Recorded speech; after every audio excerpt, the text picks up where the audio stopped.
2 ವರ್ಷದ ಹಿಂದೆ ನಾನು ನುಡಿದಿದ್ದಂತಹ ಭವಿಷ್ಯ ನಿಜವಾಗಿದೆ ಅಂತ ವಿಧಾನಸಭೆ ವಿಪಕ್ಷ ನಾಯಕ ಆರ್ ಅಶೋಕ್ ಹೇಳಿದ್ದಾರೆ.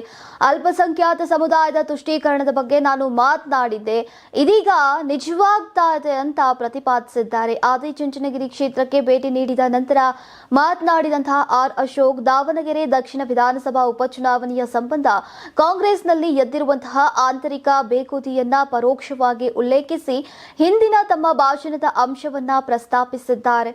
ಕಾಂಗ್ರೆಸ್ ರಾಜ್ಯಸಭಾ ಸದಸ್ಯ ನಸೀರ್ ಹುಸೇನ್ ಅವರ ಬೆಂಬಲಿಗರು ವಿಧಾನಸೌಧದಲ್ಲಿ ಪಾಕಿಸ್ತಾನ್ ಜಿಂದಾಬಾದ್ ಘೋಷಣೆಯನ್ನ ಕೂಗಿದ ಪ್ರಕರಣಕ್ಕೆ ಸಂಬಂಧಿಸಿದಂತೆ ಈಗ ನೀವು ಸಣ್ಣ ಆಗ್ಬೇಕಲ್ವಾ, ಅದು ಒಂದು ಉತ್ತಮ ಆಹಾರದಿಂದ ಸಣ್ಣ ಆಗ್ಬೇಕಲ್ವಾ. ಪ್ರತಿದಿನ ನಮ್ಮ ಜೀನಿ ಸ್ಲಿಮ್ ನ ಯೂಸ್ ಮಾಡಿ ಯಾವುದೇ ಸೈಡ್ ಎಫೆಕ್ಟ್ ಇಲ್ದಂಗೆ ನೀವು ಸಣ್ಣ ಆಗ್ತೀರಾ.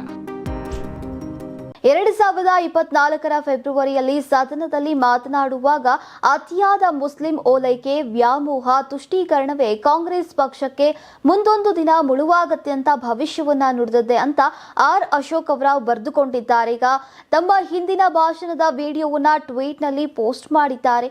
ದಾವಣಗೆರೆ ದಕ್ಷಿಣ ವಿಧಾನಸಭಾ ಉಪಚುನಾವಣೆ ಸುತ್ತ ಕಾಂಗ್ರೆಸ್ ಪಾರ್ಟಿಯಲ್ಲಿ ನಡೀತಾ ಇರುವಂತಹ ಬೆಳವಣಿಗೆಗಳನ್ನ ಗಮನಿಸ್ತಾ ಇದ್ದೆ. 2 ವರ್ಷಗಳ ಹಿಂದೆ ನಾನು ವಿಧಾನಮಂಡಲದ ಅಧಿವೇಶನದಲ್ಲಿ ಹೇಳಿರುವಂತಹ ಮಾತು ಈಗ ನಿಜವಾಗ್ತಾ ಇದೆ ಅಂತ ನನ್ನ ಭಾವನೆ. ಈಗ ಕಾಂಗ್ರೆಸ್ನವರು ಒಂದನ್ನ ಅರ್ಥ ಮಾಡಿಕೊಳ್ಬೇಕು, ಎಲ್ಲಿಯವರೆಗೂ ಪರ್ಯಾಯ ಆಯ್ಕೆ ಇರುವುದಿಲ್ಲವೋ ಅಲ್ಲಿಯವರೆಗೂ ಮಾತ್ರ ಮುಸ್ಲಿಮರು ಕಾಂಗ್ರೆಸ್ ಪಕ್ಷಕ್ಕೆ ಮತವನ್ನ ಹಾಕ್ತಾರೆ ಎನ್ನುವ ಕಟು ಸತ್ಯವನ್ನ ಕಾಂಗ್ರೆಸ್ ಪಕ್ಷ ಈಗಲಾದ್ರೂ ಅರ್ಥ ಮಾಡಿಕೊಳ್ಳಿ ಅಂತ ಆರ್ ಅಶೋಕ್ ಅವರು ಕುಟುಕಿದ್ದಾರೆ.